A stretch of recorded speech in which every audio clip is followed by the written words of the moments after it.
भारत में आज ईद के साथ साथ परशुराम जयंती के साथ अक्षय तृतीया का पर्व भी मनाया जा रहा है।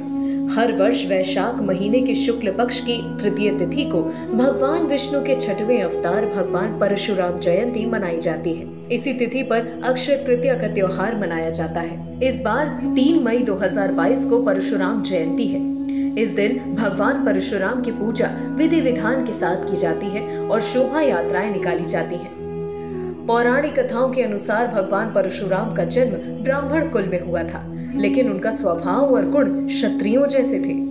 हिंदू धर्म की मान्यताओं के अनुसार 7 ऐसे चिरंजीवी देवता हैं जो युगों युगों से इस पृथ्वी पर मौजूद हैं। इन्हीं में से एक भगवान विष्णु के छठे अवतार भगवान परशुराम भी हैं। आइए जानते हैं भगवान परशुराम के जीवन से जुड़ी कुछ खास बातें।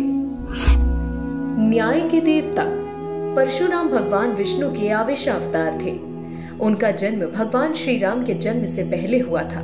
मान्यता है कि भगवान परशुराम का जन्म वैशाख शुक्ल तृतीया के दिन रात्रि के प्रथम पहर में हुआ था। परशुराम जी के जन्म समय को सतयुग और त्रेता का संधिकाल माना जाता है। भगवान शिव के परम भक्त परशुराम जी को न्याय का देवता माना जाता है।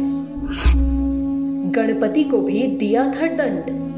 पौराणिक कथा के अनुसार भगवान परशुराम के क्रोध से स्वयं श्री गणेश भी नहीं बच पाए थे। ब्रह्माविवर्त पुराण के अनुसार एक बार जब परशुराम जी भगवान शिव के दर्शन करने के लिए कैलाश पर्वत पहुंचे तो भगवान गणेश जी उन्हें शिव से मुलाकात करने के लिए रोक दिया। इस बात से क्रोधित होकर उन्होंने अपने फरसे से भगवान गणेश का एक दांत तोड़ दिया था, जिसके बाद भगवान गणेश एक दंत कहलाने लगे। हर युग में रहे मौजूद। कहा जाता है परशुराम अमर है। उन्हें रामायण और महाभारत 2 युगों की पहचान है। रामायण त्रेता युग में और महाभारत द्वापर में हुआ था।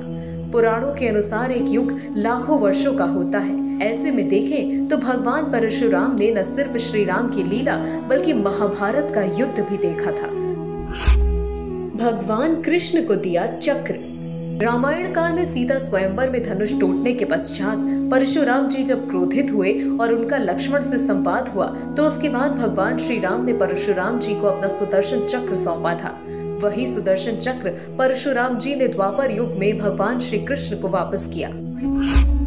कर्ण को दिया था श्राप। परशुराम जी ने कर्ण और पितामह भीष्म को अस्त्र शस्त्र की शिक्षा भी दी थी। कर्ण ने भगवान परशुराम से झूठ बोलकर शिक्षा ग्रहण की थी। जब ये बात परशुराम जी को पता चली तो उन्होंने कर्ण को श्राप दिया था कि जिस विद्या को उसने झूठ बोलकर प्राप्त किया है वही विद्या को वो तब भूल जाएगा जब उसे सबसे ज्यादा इस विद्या की जरूरत होगी। साथ ही वो कोई भी अस्त्र और शस्त्र उस पल नहीं चला पाएगा।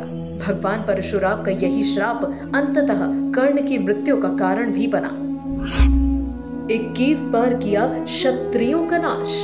भगवान परशुराम कभी अकारण क्रोध नहीं करते थे। जब सम्राट सहस्त्रार्जुन का अत्याचार और अनाचार अपनी चरम सीमा लांघ गया तब भगवान परशुराम ने उसे दंडित किया। भगवान परशुराम को जब अपनी माता से पता चला कि ऋषि मुनियों के आश्रमों को नष्ट और अकारण उनका वध करने वाला दुष्ट राजा सहस्त्रार्जुन उनके आश्रम में आग लगा रहा है और कामधेनु छीन कर ले गया, तब उन्होंने पृथ्वी को दुष्ट क्षत्रियों से रहित करने का प्रण लिया। इसके पश्चात उन्होंने सहस्त्रार्जुन की अक्षौहिणी सेना और उसके 100 पुत्रों के साथ ही उसका भी वध कर दिया।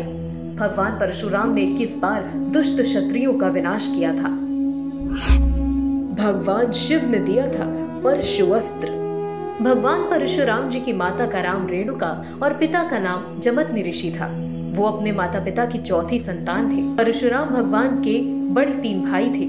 उन्होंने पिता की आज्ञा पर अपनी मां का वध कर दिया था, जिसके कारण उन्हें मातृ हत्या का पाप लगा, जो भगवान शिव की तपस्या करने के बाद दूर हुआ। भगवान शिव ने उन्हें मृत्यु लोक के कल्याणार्थ परशु अस्त्र प्रदान किया, जिसके कारण वो परशुराम कहलाए।